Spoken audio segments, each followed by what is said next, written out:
こんにちは、ともです。今日は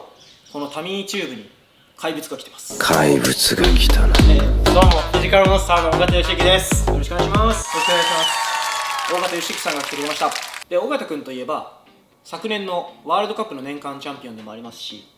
あとはもうここ最近のボルダラーといえば本当に3本指に入る存在だと思うので、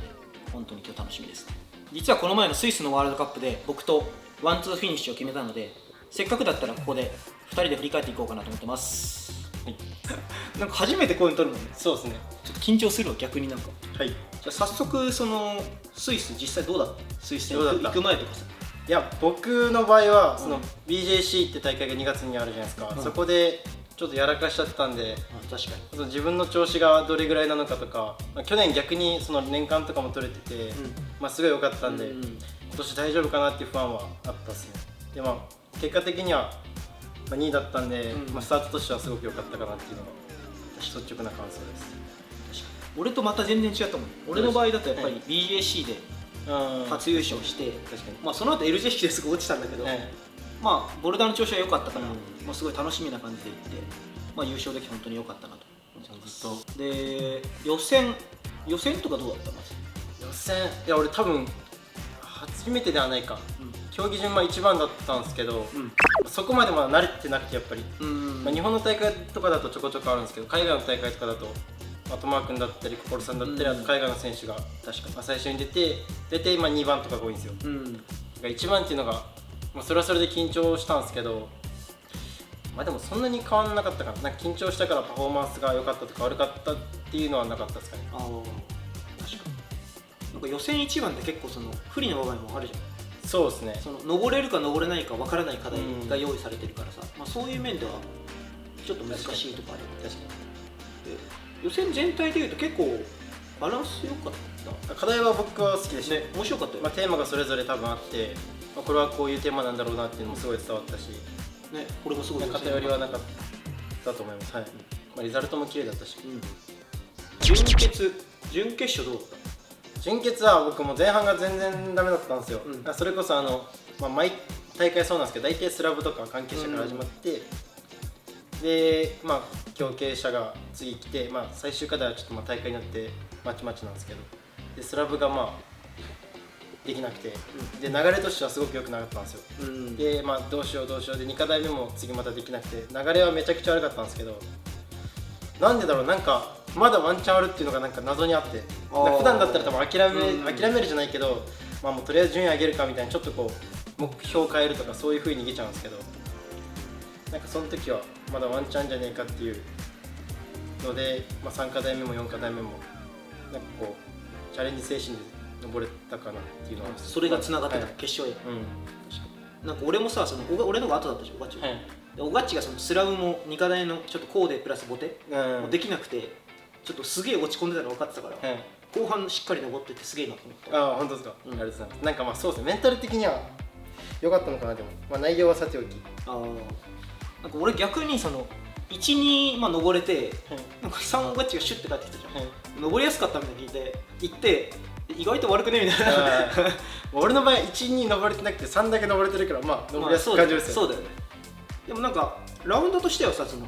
関係者、コーディネーションとボテのなんかテクイ系そうですね。で真っ向みたいなタイプでいったら、すごいバランス良かったよ。そうですね。関東率とかもちょうど多分4分の1ず3分の1ぐらいかな。10人はどれも出てなくて、そうなんだ。結構バランスいいなってめっちゃ思ったっす。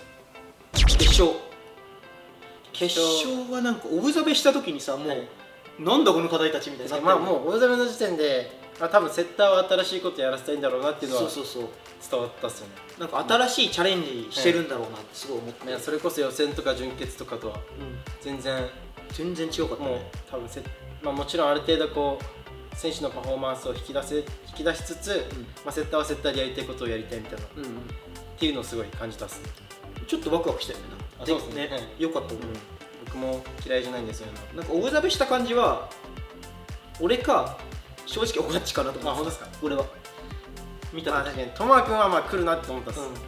だそのフランスの選手いたじゃないですか、新しく。メジは去年も強かったんですけど、もう一人6位通過したタク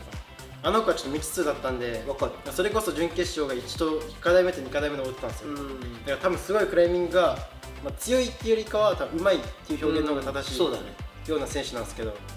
らその子もワンチャン来てもおかしくないなっていうのはちょっとあったっすね。なんか保持系じゃなかったから、はい、でなんかコリンとかはなんか正直どのぐらい強いかも分かんなくて、ああ確かに、なんかルートのイメージあるし、うん決勝っぽい動き得意なイメージなかったから、確かに、でもなんかすごい成長してるよ。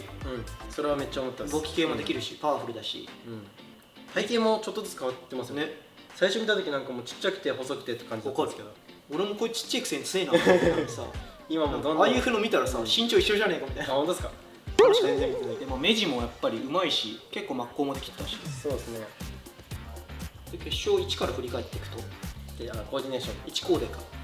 あれは正直もうオブザベでさ、簡単だろうなと思ったよ。簡単かどうか分からないです。登りやすいだろうなと思わなかった。誰か登れるなら多分みんな登れる系で、なんかランジが誰もできないことはないだろうなと思って。確かに結構足出てたし、いろんなやり方でできそうだったし、最後コーディネーションできなくてもそう2個目で止めれるとか、なんか足残んじゃねえかとかいろいろ話してましたもんね。で上だけやっぱり迷ってさ、お互い確かにほぼ同じムーブだったじゃん。一回この体上げてこれで、あ違うって戻って、こっちにこうして、俺がヒールで行って小勝はその先って違いがあった。ああそうですね。オブザメの時点で2択だったんですよ、その2バーか、右から上がってから。で単純にその2バーダメだったんで右からの上りにすぐ切り替えたんですけど、なんかそういうなんかその2通り持っといてさ、すぐに切り替えられる能力って結構本当に重要だよね。そうですね、意外とトライごとに変えることはできるんですけど、トライ中に判断するのすげえむずいなと思います。分かる。その嗅覚結構大事だけど、変に違うなって判断が早すぎるとご利用せないし、無理してご利用しちゃうと2トライ目別のムーブやっても疲れちゃってできないしっていうのもあるし、なんか意外とそこの調整が上手い人が順位安定してたりする、感覚に多少委ねながら、あとはもう勘もちょっとあるんですけどね。で2か2は絶対誰もがジャミングって思ったよね。あれ2は話長くなっちゃうんですけど、4年前から最初にアダムが多分優勝した時2018ですかね、いや9だな、19か、19の時か、決勝でジャミングが出てきて、翌年はワールドカップなかったのか、で去年準決勝でジャミングが出てきたんですよ、あんな時間に。で今年予選でデッドにジャミングかますやつができてでも次は来年は女子かなとか思って決勝やったんですよ。ただもうオブザビ見たらもう綺麗に絶対ジャミングツルツルのそうで、結構その映像を見てた人には分かんなかったんだけど、そのツルツルかどうか分かんないらしいなって。聞かれたっすめっちゃ。そうあれどうなったのって。でなんかあれってボテが全部ツルツルだったから、内側も、だから逆になんかそのジャミング以外考えなかったよ。そうですね。ジャミングさせるために痛くないようにしてるんですよ。怪我防止するためにツルツルにしてんだろうなみたいな。こうとか持てないんだろうなみたいな。そしたらまさかの設定はこれらしくて、一応いろいろ話してはいたんですけど、オブザベの時点で、これとか、あとこれも一応話しておいたよ。そうですね。日本人ってか日本人で最初オブザベしてクヤ人の選手の意見聞いてるときに、それあると思うよみたいな言ってて、何言ってんだこれツルツルじゃねえかと思ってたの。僕はあんまりそうですね。そっちは多分ないっしょって思ってて、結局5分間それ試せなかったし、で結局なんか俺はこれ飛んじゃおうかなみたいな、一回飛んでみたら一発でできちゃって、でもその上がすごい俺は保持感が嫌いで、ロックシティのそうなんか若干この縁がエッジ立ってんだけど結局なんか奥持つみたいな。そうなんですね。でなんか足のバランスも悪いからって決めながら行って、なんか最後こうランチが飛ぶ瞬間で壁に一瞬引くじゃん。引く動作がうまく入れなくて、ボリュームこう出てるじゃないですか。なんていうんですかね、結構もう壁から剥がれながら行く感じですか。いやなんか多分その時の景色が俺全く分かんないです。ちょっとこう足に体重次のに乗っけながら出ると綺麗に止まると思ったんだけど、そこまで引けなくて俺は。こっちが悪いのかどっちかというか、そういうの決まんなかったな。で3問題の3ですね。3語ること俺あんまりないんだよね正直。僕もでもないですよ。もう言うなら本当謝罪したい気持ちぐらい。謝罪なの結果から言うと最後15秒残り15秒になって、バッてタッチスタートして、一応止まるっていう意識はしたんですけど、で行ってそれでゾーンまで行けたんですけど、それが認められたんですけど、登ってる本人からしても後から映像見てもあれは気持ちよくはなかったですね。あれがこう認められちゃうっていうのはもちろん勝負の世界だし、あの瞬間認められたことだから、もちろん認めていただけるのであればもうぜひ認めてくださいって気持ちはもちろんあるけどもうあれはなんかもう何やらせたいんだろうこの課題ですけど、俺はずっとこねくり回してて、何もできねえなみたいな。久しぶりに俺スタートできなかった課題ってもういつぶりだろうなあんまないですもんね。でもめったにない。なんかコーディネーション苦手な人とかはあるじゃん、スタート振ってこう出れないとかさ、立てないとか、俺も横隔苦手で横隔できないとかあるけど、これ別になんかそんな、癖って感じでもないですもんね。結論から言うとめっちゃ癖だけどでなんかあれ設定ムーブは反転らしいんですよ。会場に顔を向けて、そうかかとでスタートに乗ってかかとでマッチしてそうですね飛ぶっていう。ちょっと思いつかなかったよね。思いつかないし、聞いても本当、いや俺も本当にできんのっていう。一回見てみないとちょっと、そう見てみたいやってるとこそうですねなんかまあ進化したのかもしれない、ある意味。まあ、新しいことをしたいっていうのが、多分詰め込みすぎたのかもしれない。ああいう失敗は起こり得る。で最終課題だね。最終課題は結構かっこいいなと思ったの俺見た時。僕もオブザメの時点でもすごい良かったなと思ったし、まあ、結果的にやってすごい面白かったなっていうのが。でも見た瞬間これお返しじゃねえかと思ってた。正直も恥ずかしい話が、僕だけヒールでやっちゃってるんですけど、で僕すごいなんだろう、キャンパー得意なんです。上半身で登るのがすごい得意なんで、でオブザベした時点ではこれもキャンパーでコーディネーション決めるっていうのが、もうみんな満場一致で、そのムーブでもう絶対そうだってなったんで、まあ、こう最初キャンパーやるじゃないですか、できなくて3回ぐらいやってできなくて、でまあ、正直めちゃくちゃ自信あります。で僕できないです、でも前の選手できてますってなったら、これキャンパじゃねえんじゃねえかと思って、まあ確かにでそれで強かったらそうだね。ヒールで行ったんですよ。だからなんか逆にこうキャンパが得意だったからこそあのムーブが出てきてくれたのかなっても思ってます。まあそれはいいよね、コンペティター的にはすごいそうですね、いい思考っていうか自信があったからこそっていうのは、まあ、本当にキャンパに関してはスラブとかだと、まあ、自分ができなくても他の人できてんだろうなって足乗れてないんだろうな、無理やりこう頑張ろうとしたんですけど、俺もコーディネーションとかよくある。そうですね。なんか俺がちょっと嫌ってことはなんかほじったんじゃないかな、途中で考えたりするから。上のキャンパーのデュアルモテすぎでしょ。いやあれは分かんないです。でもこう出てたっすよ。なんかもう、確かにねじれてた。正面から出るっていうよりかは手だけっていうか体ごと出てたよね。すごいあれうまかったな。であれもなんかこの時悪って思ったんですよ。俺もツルツルしてんじゃんと思って、でとりあえずこれだけでは耐えられないからこうなったんですよ。でもこれも回転してきてやばいってなって、次左足もバンって出てったら止まったんですよ。すごかった。あとあれもさ、俺裏で待っててさ、オガッチが落ちててみんなが止めてるって、なんだと思って。キャンパーで言ったら絶対一番強いじゃん正直。そうですね、そうですねって言っちゃう。そうですねじゃない、自信はあるっす。そうそうだからさ、いろいろ考えたけど、まあとりあえずキャンパーしてみようと思ってできて、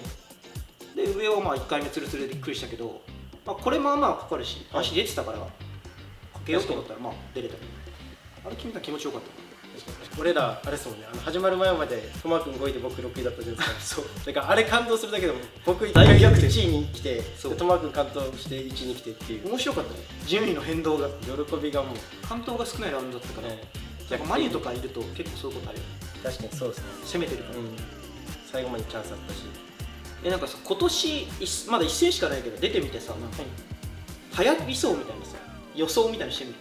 そうですね。いやまあ一戦だけのそのスイスだけを見ると、例年に比べるとすごい上半身パワー系、キャンパとかすごい異例なんですけど、確かになんかもともとそのあれだよね、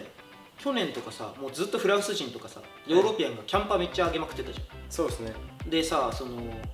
俺たちとしても来年これ来るのかなみたいな、思いながらジャパンカップ出たら全然そんなことないみたいな。確かに。だから来ないかなと思ってたら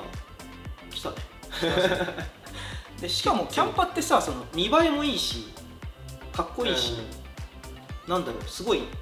見てて面白いからさ流行る気がするけど。確かに僕も大好きっすね。なんか誰が見てもすごそうじゃん、足使ってないし。ってなると来ると思うけど、キャンパ来ると思うんですけどね。でスラブとかは結構なんかまた面に戻るんじゃねえかなっていう予想なんだけど、分かんないですけど結構見栄え重視してきたりするのかなっていう。そこは分かんないか、課題によるし。なんかキャンパってさ、そのスラブとか技術系の人と対極になりすぎてさ、スラブが登れてもさ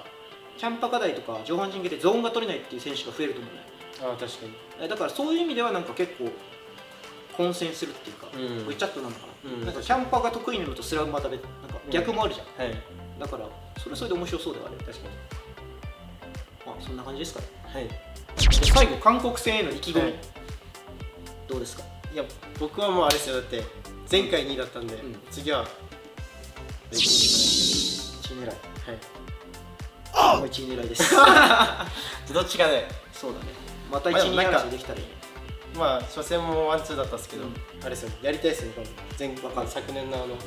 日本人表彰台的な感じで、うん日本人だけで勝負してるじゃんみたいな、なんか競い合って高めたい、会いたいよ。そういうの聞くとすごい嬉しいですね、個人的に。僕1位で、あと日本人で表彰台争うっていうのが、怒られちゃうかもしれない。まあ冗談っていうことで、はい。まあ韓国もバチバチにやり合うんで応援よろしくお願いします。お願いします。じゃあね。ありがとうございます。